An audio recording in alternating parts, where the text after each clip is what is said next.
कराष्टमीपासून आमच्याकडे आकाशकंदील लावला जातो, त्यामुळे आकाशकंदील काढून ठेवला आहे. आणि आजचीच कराष्टमी आहे बरं का. म्हटलं आज मला न्यायचं होतं, जरा तेल लावून घेऊयात. तेल लावून घेतले.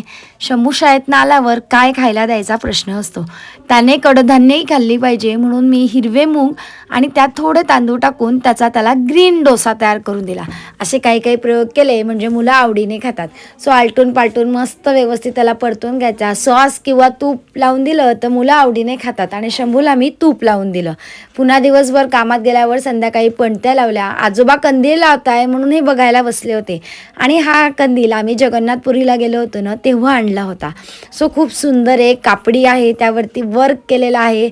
जे केलं आहे ते खूप छान आहे. आणि अशा प्रकारे आमच्याकडे कराष्टमीच्या दिवशी आकाशकंदील लावला गेला. याला वाटतंय माझा हात पुरतो का काय. आणि आमच्या घरी पूजा असते म्हणून लगेचच आम्ही आमच्या मोठ्या घरी गेलो. तिथे कराष्टमीची पूजा म्हणलेली होती. कर्वे असतात त्याच्यावरती पूजा करायची असते. ही पूजा माणसांनी बघायची नसते, त्यामुळे माणसं बाहेर असतात.